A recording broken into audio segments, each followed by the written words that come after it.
आदरणीय दर्शकवृन्द नमस्कार। It's said that Nepal is an agricultural country. तर एग्रिकल्चरल कंट्री भन्दाखेरि पनि नेपालका अधिकांश भूभाग आजकल प्लटिङ गर्दै बेचिँदैछ, घर बनाइदैछ, एग्रिकल्चरल ल्यान्डको मासिँदैछन्, किसानहरू निकै सकसमा पनि परेका छन्। हालै मात्रै पनि सुदूरपश्चिममा निकै ठुलो कृषि दुर्घटना भएको छ। यस्ता विभिन्न समसामयिक विषयमा संवाद गर्न द फ्रन्टलाइनको आजको एपिसोडमा हामीसँग अतिथि हुनुहुन्छ साना किसान लघु वित्त संस्थाका कार्यकारी निर्देशक शिवराम प्रसाद कोइराला। शिवराम सर, स्वागत छ यहाँलाई द फ्रन्टलाइनमा। You are CEO of Sana Kisan विकास बैंक। अहिले यहाँसँग कतिजना किसानहरू आबद्ध हुनुहुन्छ, कतिजना हाउसहोल्डहरूसँग यहाँको रिचहरू छ? अहिलेसम्म हाम्रो हाउसहोल्ड्स कभरेज भनेको हाम्रो साझेदार साना किसान कृषि सहकारी संस्थाका र अरू हाम्रो साझेदार सहकारीहरू हुनुहुन्छ,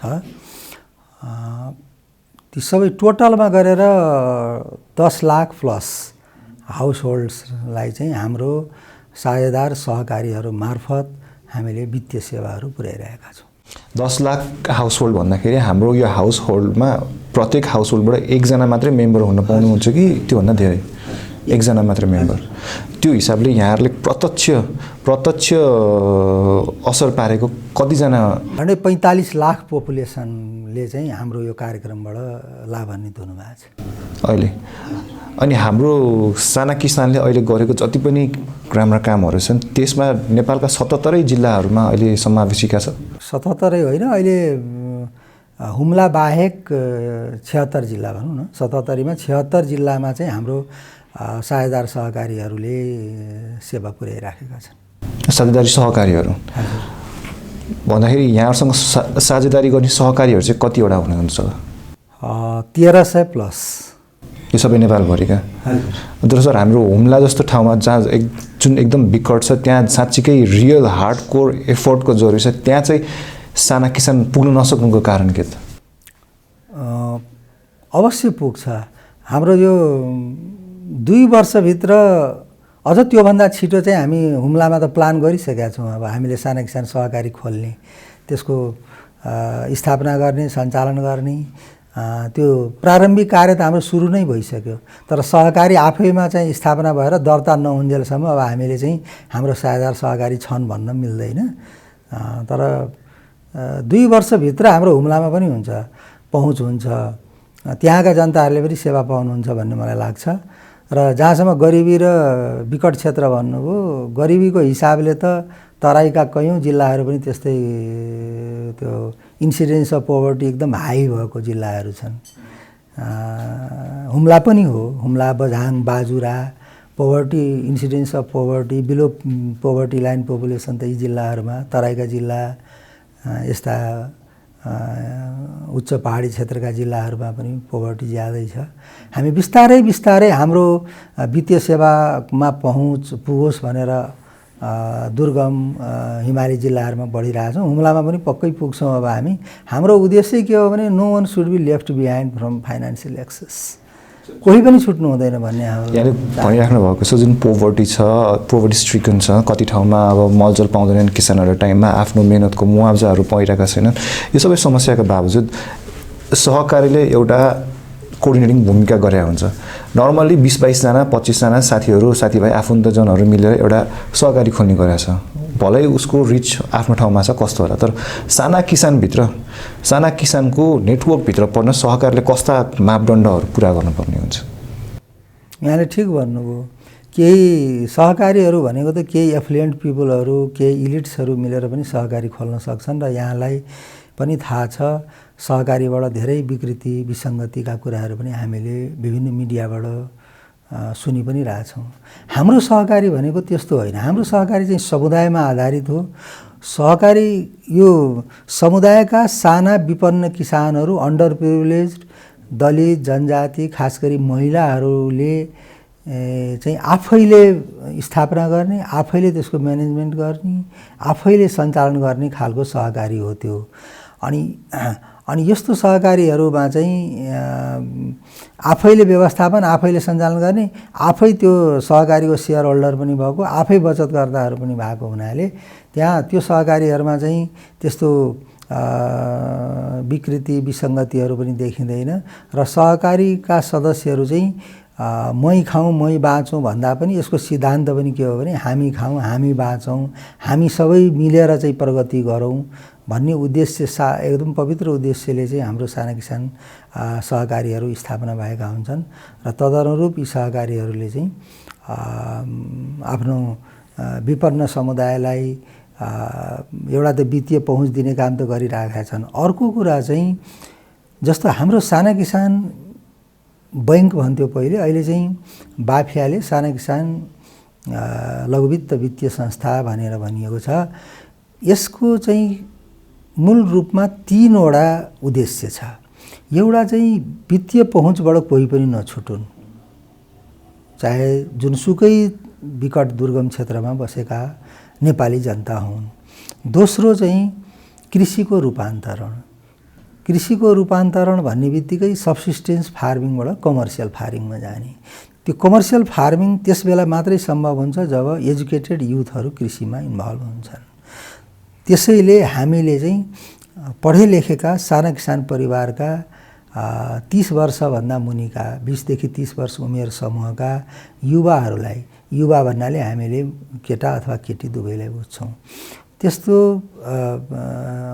+2 पढेका युवा अथवा युवतीहरूलाई हामीले इजरायलको कृषि प्रविधि सिक्न 11 महिना 10 देखि 11 महिनाको तालिममा पठाउने पनि गरेका छौँ हामीले विगत 8 वर्षदेखि।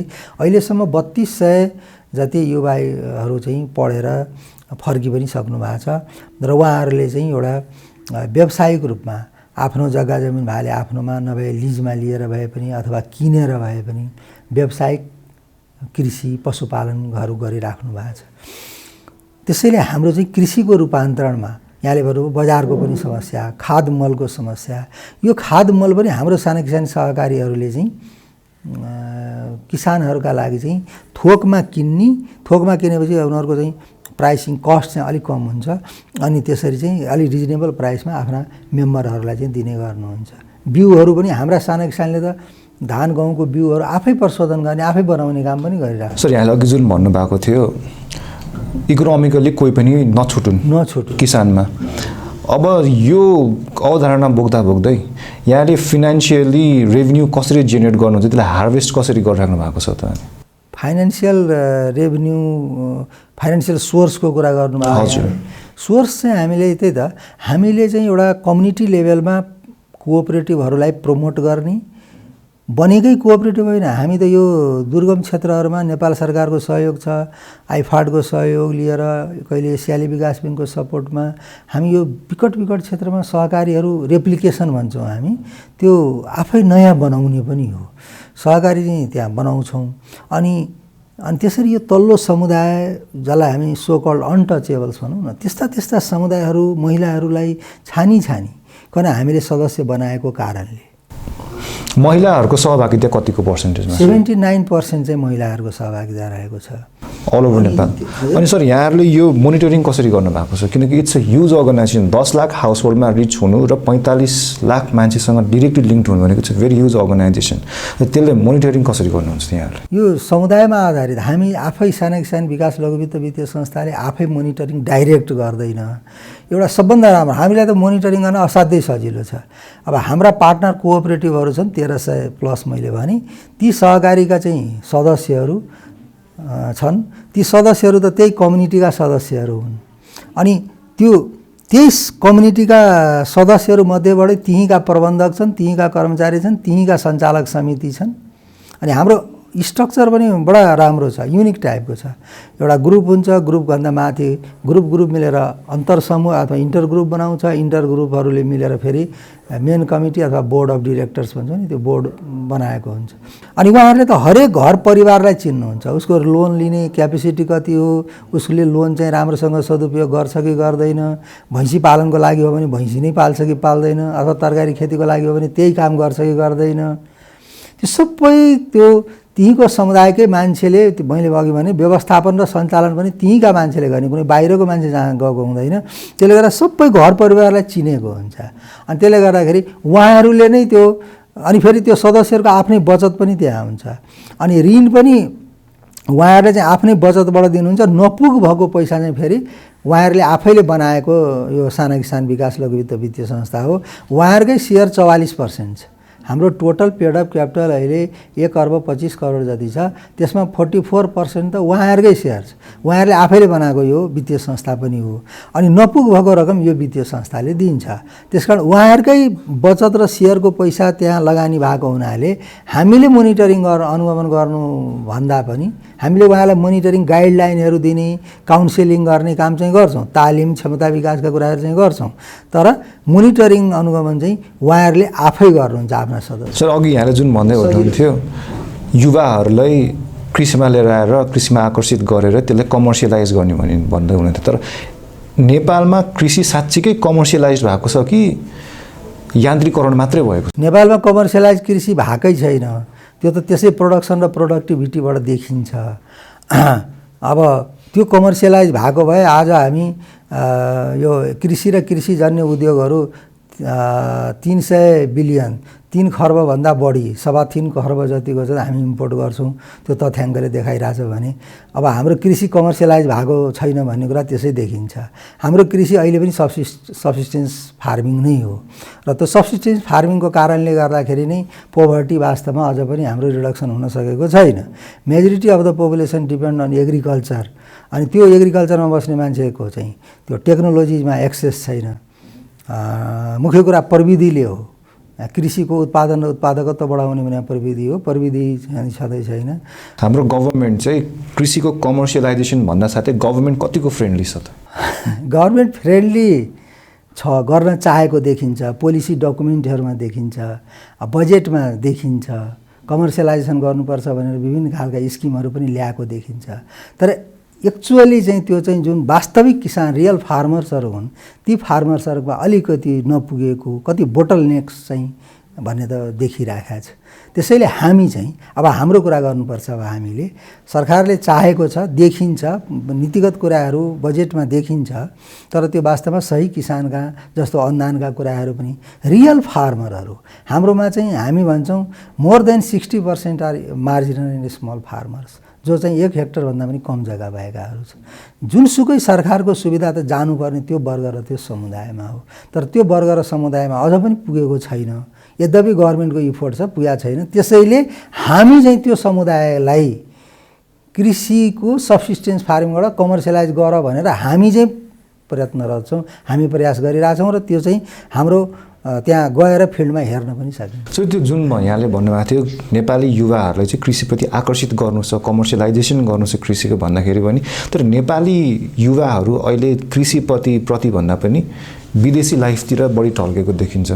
यो ब्रेन ड्रेनलाई रोकेर उनीहरूलाई कृषितिर फर्काउन वा नेपालकै इकोनोमीलाई सस्टेन गर भनेर यो यतातिर ड्राइभ गर्नको लागि कस्तो खालको होमवर्क एन्ड पोलिसिजहरूको जरुरत छ? एग्रिकल्चरको इमेज प्रब्लम हो। हामी कोही पनि पढे लेखेको मान्छे आफ्ना छोराछोरीलाई कृषि गर भनेर भन्दैनौँ। इमेज प्रब्लम छ कृषिको। अनि हेपिएको पेसा एउटा। अनि हामी पढे लेखेको मान्छे पनि हाम्रो आफ्नै परिवारका छोराछोरीलाई पनि त्यो कृषि पढाउन पनि चाहँदैनौँ, पढे पनि त्यो कृषि गर भन्ने लाग्दैनौँ। कृषि पढ्यो भने पनि हामी जबमा जाऊ भन्छौँ। हामी नै त्यस खालको एउटा इन्करेज गर्छौँ, त्यो वातावरण बनाउँछौँ। दोस्रो कुरा, कृषि भनेको सबभन्दा रिस्की बिजनेस भन्ने सोच हो अहिले र रिस्की पनि छ इन आवर कन्टेक्स्ट। किनभने क्रप इन्सुरेन्सको समस्या छ, लाइभ स्टक इन्सुरेन्स समस्या छ, त्यसपछि आएर किसानले उत्पादन गरेको मूल्य पनि पाउँदैन, बेच्नु पर्यो भने मार्केटिङको प्रब्लम। सबभन्दा कृषिको प्रब्लम भनेको मार्केटिङको प्रब्लम। सर, हाम्रो यो जुन इन्डस्ट्रिज एन्ड कृषि छ यो हाम्रो दुईवटा छिमेकी राष्ट्रहरूले पनि प्रभाव पारेको? अफकोर्स, खुला सिमानाले गर्दाखेरि अब जस्तो हामी हेरिराखेका छौँ नि, हाम्रा किसानले तरकारी उत्पादन गरेको छन्, हाम्रो जुम्लामा स्याउ छ त्यति मिठो हैन। अब त्यो चाहिँ बजार नपाएर कुहिने फाल्नुपर्ने अवस्था छ। कोरोनाकै बेलाको उदाहरण लिउँ न, हामीले आफैले देखेको कुरा। कोरोनाको बेलामा हाम्रो पार्टनरसिप चाहिँ नेपाल कृषि सहकारी केन्द्रीय सङ्घ छ। अब हाम्रो अध्यक्ष सानो किसान विकास लघु वित्त वित्तीय संस्थाको अध्यक्ष चाहिँ त्यो केन्द्रीय सङ्घको पनि अध्यक्ष हुनुहुन्छ। अनि ती धादिङमा फलेको तरकारी चाहिँ नि यहाँ कोरोनाको बेलामा लकडाउनको बेलामा पनि तरकारी ल्याउने भन्ने कुरा भयो। हाम्रो अध्यक्ष आफै लागेर तरकारी चाहिँ यहाँ ल्याउनु हो, त्यहाँ ट्रकमा हालेर ल्याउनु खोज्नु हो। विभिन्न बाधाहरू लकडाउनको बेलामा किन जाने कसो जाने विभिन्न अब्स्टेकलहरू भए। तर अब हाम्रो खुला छिमेकी मित्र राष्ट्रबाट चाहिँ फटाफट चाहिँ तरकारी फलफुलहरू आइरहेको थियो भनेको यहीँको हाम्रो स्वदेशी उत्पादन चाहिँ ल्याउन समस्या भयो। कुहिएर फाल्नुपर्ने अवस्था भयो। यहाँ ल्याएर थन्क्याउने ठाउँ छैन, स्टोरेज छैन, मार्केट कहीँ त्यो ल्याएको तरकारी फलफुल त राख्ने ठाउँ त चाहियो। अनि साना किसानहरूको लागि त्यो मार्केट छैन, ठाउँ राख्ने ठाउँ छैन, स्टोरेज छैन। त्यसले गर्दा कुहेर फाल्नु पऱ्यो र हामीले साना किसान लघु वित्त वित्तीय संस्थाले चाहिँ त्यो ग्राहक संरक्षण कोष भन्ने केही रकम हुन्छ हामी कहाँ, त्यसबाट हामीले चाहिँ त्यो कुहिएको फालिएको किसानलाई मर्का पऱ्यो भनेर हामीले क्षतिपूर्ति गऱ्यौँ 1.5-2 लाख रुपियाँ। सर यो टेक्निकल कुराहरू बाहेक साना किसान लघु वित्तबाट जो रियल भिक्टिम्सहरू छन् यो ड्युरिङ द कोभिड, यो साना किसानहरू जो भिक्टिम्सहरू थियो उहाँहरूले कस्तो खालको सहयोग भयो? यस बाहेक हामीले सहयोग गऱ्यौँ। हाम्रो त्यो साना किसान परिवारका कोही पनि सदस्यको मृत्यु हुँदाखेरि हामीले चाहिँ अब धेरै त दिन सकिँदैन। मैले भनिहालेँ हाम्रो नेटवर्क पनि 10 लाखभन्दा बढी चाहिँ परिवारहरू छ। त्यसले गर्दा हामी धेरै रकम दिन सक्दैनथ्यौँ। त्यसले गर्दाखेरि एउटा राहत स्वरूप हामीले 10,000 को दरले हाम्रो आफ्नै वित्तीय संस्थाले पनि दियौँ र मलाई लाग्छ 1 करोडभन्दा प्लस चाहिँ हामीले त्यो राहत चाहिँ उपलब्ध गरायौँ हाम्रा साना किसान सदस्यहरूलाई। सर अनि अघि यहाँले भन्दै हुनुहुन्थ्यो इन्सुरेन्सको बारेमा, निकै नै इन्ट्रेस्टिङ कुरा पनि थियो। त्यो हाम्रो किसानहरूको प्रोडक्ट्स लाइभ स्टक्सको इन्सुरेन्स अहिलेसम्म कस्तो पोलिसी छ? अब लाइभ स्टकको त इन्सुरेन्स हामीले पनि गरिराखेका छौँ। हाम्रो थ्रु ऋण दिएकोलाई चाहिँ गरिरहेछौँ। लाइभ स्टकको इन्सुरेन्स सजिलो छ। फेरि हाम्रा साना किसान सहकारीहरूले कृषि सहकारीहरूले आफ्नै त्यहाँ कमिटी छ, यो पशुधन सुरक्षण समिति भन्ने छ। पशुको डेथ भएको 3-4 दिनमा चाहिँ त्यो इन्सुरेन्स क्लेम गऱ्यो भने सजिलै पाइ पनि हाल्छन्। तर जो हाम्रा साना किसानका सदस्यहरू छैनन् अथवा हाम्रा ऋण लिएका छैनन् तिनलाई चाहिँ त्यो इन्सुरेन्स त्यति सहज चाहिँ छैन। सर मेन कुरा त हाम्रा साना किसानहरूले इन्सुरेन्स पोलिसी इन्सुरेन्स भनेको बुझ्नु भएको छ कि छैन? इन्सुरेन्स गराउनु पर्छ, यसबाट फाइदाहरू के छन् भन्ने कुरा हामीले हाम्रा नेटवर्कभित्रको साना किसान जस्तो मैले 10 लाख प्लस हाउस होल्डर भने उहाँहरूलाई त हामीले बुझाएका छौँ। तर त्यति मात्रै होइन नि, अझ धेरै साना किसान परिवारहरू हुनुहुन्छ जो छुट्नु भएको छ। भनिन्छ 70% एन्ड प्लस त एग्रिकल्चरमा अझ पनि डिपेन्डेन्ट छन्। एक्ज्याक्टली हो। त्यसैले भने हामीले चाहिँ त्यो विकट र दुर्गम क्षेत्रहरूमा साना किसान सहकारीहरू खोल्दै पनि जाने, त्यसको लागि नेपाल सरकारको सहयोग प्राप्त पनि भइरहेको छ। आइफाडको एसियाली विकास ब्याङ्कको पनि सपोर्टहरू हामी लिइरहेका छौँ। यसरी हाम्रो चाहिँ आउटरिच बढाउँदै पनि जाने दुर्गम र विकटमा। आउटरिच भनेको चाहिँ एउटा होरिजन्टल हुन्छ, एउटा भर्टिकल हुन्छ। भर्टिकल आउटरिच भनेको चाहिँ एकदम त्यो बिलो पोभर्टी लाइन भन्दामा पनि असाध्यै गरिब के एकदम त्यो बटम अफ द पिरामिड भनौँ न, बटम अफ द पिरामिडलाई पनि समेट्ने त्यो भर्टिकल आउटरिच एक्सपेन्सन हो। अनि होरिजन्टलमा चाहिँ अलिक बिलो पोभर्टी लाइनको आसपासका पपुलेसनलाई, अनि त्यसमा पनि एकदम मैले अघि भने दलित जनजाति महिला पिछडिएको समुदायहरू जसको ब्याङ्कमा एक्सेसै हुँदैन। हाम्रो सबभन्दा इन्ट्रेस्टिङ कुरा यहाँलाई म सुनाउँछु। हाम्रो एउटा के फिलोसफीबाट गाइडेड छौँ भने तपाईँ महिला हुनुहुन्छ, यस भन्छ, तपाईँ महिला हो त भने आउनुहोस् हाम्रो सदस्य बन्नुहोस्। तपाईँसँग जग्गा छैन हाम्रो सदस्य बन्नुहोस्। तपाईँ पढे लेखेको हुनुहुन्न, निरक्षर हो भन्छ हाम्रा सदस्य बन्नुहोस्। तपाईँसित कुनै बिजनेस स्किल छैन हाम्रो सदस्य बन्नुहोस्। तपाईँलाई केही गरौँ भन्ने केही सोच छ, मेरो त केही पनि सोच छैन, म त केही पनि बुझ्दिनँ, जान्दिनँ, पैसा लिएपछि त झन् डुबिने पो हो कि भन्छ भने लु हाम्रा सदस्य बन्नुहोस् हो। अनि त्यस्तो छ क्या हाम्रो, यो फिलोसफीबाट गाइडेड छौँ। त्यसले गर्दाखेरि हामीले चाहिँ वास्तवमा हाम्रो साना किसान वित्तीय संस्था र हाम्रा साझेदार साना किसान सहकारी संस्था मार्फत हामीले एउटा रुरल इकोनोमीको स्ट्रक्चरली चेन्ज गर्न लागि परेका छौँ भन्ने हामीलाई चाहिँ महसुस भइरहेको छ। आज हामीले वित्तीय पहुँच दिएका छौँ, युवाहरूलाई कृषिमा उत्प्रेरित गरिरहेका छौँ। त्यति मात्रै होइन, हामीले नेपाल सरकार मार्फत एसियाली विकास ब्याङ्कको ऋण सहयोगमा अहिले त अब एग्रिकल्चर प्रोडक्सन मात्रै होइन त्यसको भ्यालु एड पनि गर्नुपर्छ। र एग्रिकल्चर भ्यालु चेन फाइनान्सिङ भनेर हामीले एसियाली विकास ब्याङ्कबाट 5 वर्षको लागि एउटा प्रोजेक्ट ऋण सहयोग प्राप्त भएको छ, जसबाट हामीले चाहिँ अब कृषि उत्पादन होइन मात्रै होइन कृषिको प्रशोधन पनि हुनुपर्छ, कृषिको भण्डारण र बजारीकरण हुनुपर्छ भनेर। अन्य ब्याङ्कहरूसँग ऋण लिँदा, कृषि विकास ब्याङ्कसँग ऋण लिँदा र साना किसान विकास लघु वित्तसँग ऋण लिँदा के फरक पाइन्छ? धेरै फरक हुन्छ। अरू कमर्सियल ब्याङ्कबाट ऋण लिने जुन ह्यासल हुन्छ त्यो त अब कुनै कुरा चाहिँ इन्ट्रेस्ट रेट एउटा फाइनेन्सियल हुन्छ, एउटा नन फाइनेन्सियल हुन्छ। फाइनेन्सियलको कुरामा तपाईँले ब्याज दर अलिक महँगो लिनुहोस्, तर एकदम इजी एक्सेस भयो भने किसानलाई अथवा ऋणी बरुवाहरूलाई त्यति प्रब्लममा हुँदैन।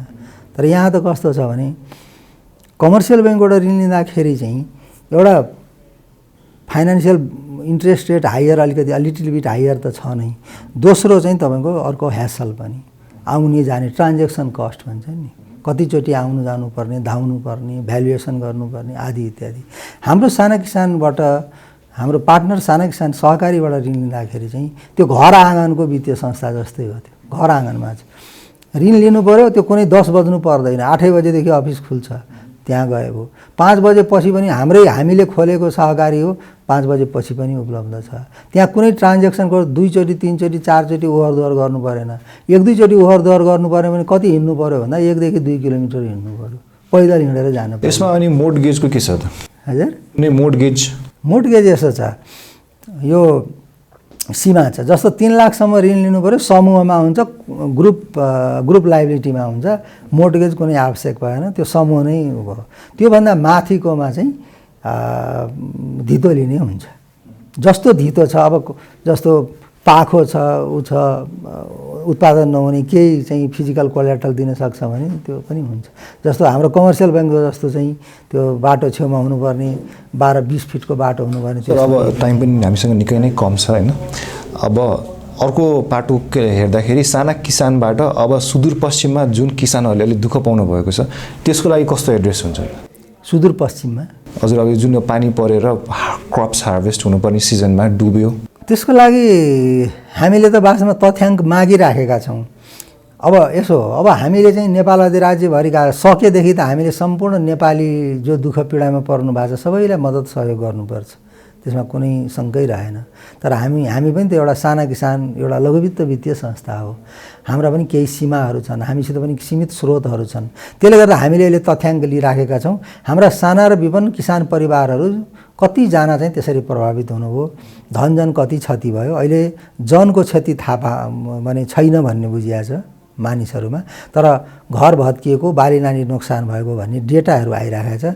त्यो आइसकेपछि हामी कहाँ त्यो ग्राहक संरक्षण कोष भन्ने छ, हामी कहाँ कोष हामीले स्रोत बनाएर राखेका छौँ, त्यसबाट हामी कति सक्छौँ सहयोग गर्छौँ। So what is the context of Nepali agriculture अहिले चाहिँ?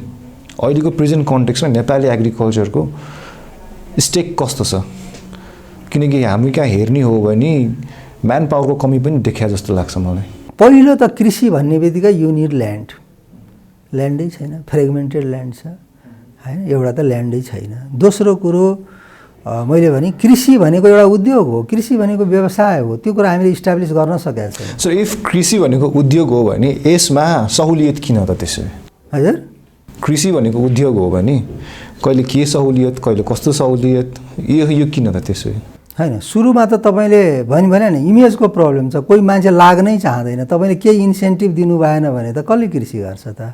त्यसैको लागि पहिला त तपाईँले चाहिँ यसो देखाउनु त पऱ्यो नि, आकर्षण गर्नु पऱ्यो। आकर्षण गरेपछि रिटेन्सन गर्नु पऱ्यो, एट्र्याक्सन एन्ड रिटेन्सन। कतिपय केसमा के हुन्छ भने एट्र्याक्सन हुन्छ, कृषि राम्रो उद्योग हो, व्यवसाय हो, नाफा हुनसक्छ भनेर हामी भन्छौँ, लाग्छन्, 2 वर्ष 4 वर्ष गर्छन्, अनि तपाईँको मैले भने अनि समस्या आउन थाल्छ। बालीको बिमा छैन, चट्याङ के अरे पर्छ, असिना पर्छ, बाली नाली नाश हुन्छ, बाढीले उ गर्छ, नोक्सान हुन्छ, अनि त्यो छैन, त्यो लस हुन्छ, अनि मान्छे कृषि छोडेर हिँड्छ। कृषकको प्रोडक्टमा यहाँहरूले मार्केटिङमा पनि हेल्प गर्नुहुन्छ? एकदम गर्छौँ हामीले। त्यसैले मैले भने हामीसँग पार्टनरसिप छ कृषि सहकारी केन्द्रीय सङ्घ। कृषि सहकारी केन्द्रीय सङ्घले आज पनि गएर यहाँले चाहिँ जुम्लाको र हुम्लाको स्याउ, त्यो वालनट, अनि दाल, त्यो जुम्लाको दाल, मार्सी चामल आदि इत्यादि त काठमाडौँमा मजाले हाम्रो साना किसान कृषि सहकारीले जससँग चाहिँ हाम्रो साझेदारी छ उसले बजार काठमाडौँमा अरू विभिन्न ठाउँमा खोलेर चाहिँ बिक्री वितरण गरिरहेछ साना किसानको। Sir as a CEO of Sana Kisan लघु वित्त विकास लघु विद्युत यहाँले नेपालले अब एग्रिकल्चर प्रोडक्ट्सलाई एक्सपोर्ट गरेको चाहिँ कहिलेसम्म हेर्न पाइन्छ भन्ने अपेक्षा गर्नुभएको छ? प्रयासरत छौँ। अहिले हाम्रो चाहिँ एक्सपोर्टै गरिहाल्ने अवस्था छैन। अहिले केही वर्षपछि हाम्रो प्लान चाहिँ छ लङ टर्म, एउटा सर्ट मिडियम र लङ टर्म एउटा भिजन हुन्छ, प्लान हुन्छ। लङ टर्म प्लान चाहिँ हाम्रो एक्ज्याक्टली त्यही हो, एक्सपोर्ट ओरिएन्टेड एउटा क्वालिटी प्रोडक्ट्सहरू हाम्रो साना किसानको चाहिँ बनाउने भनेर। त्यो अहिले चाहिँ तत्काल त गरेका छैनौँ, तर अहिले नै चाहिँ के छ भने हाम्रो साना किसान ब्रान्डको चामल तेलहरू चाहिँ मजाले पाइन्छ नेपालमा। शिवराम सर स्टुडियोसम्म आइदिनु भयो, हामीले समय दिनुभयो, त्यसको लागि धेरै धेरै धन्यवाद। हस्, यहाँलाई पनि धेरै धेरै धन्यवाद। मेरो यो साना किसान विकास लघु वित्तीय संस्था र हाम्रा साझेदार साना किसान सहकारी संस्थाहरूले गरेका कामहरू उपलब्धिहरूको बारेमा आम जनसमुदाय समक्ष मेरा कुराहरू पुर्याउने अवसर दिनुभयो। यहाँहरूलाई धेरै धेरै धन्यवाद। हस्, धन्यवाद, नमस्कार। आदरणीय दर्शकवृन्द, उहाँ हुनुहुन्थ्यो साना किसान लघु वित्त संस्थाका सिइओ शिवराम प्रसाद कोइराला। यसका साथै द फ्रन्टलाइनको आजको समय यही समापन हुन्छ। आज्ञा दिनुहोस्, नमस्कार।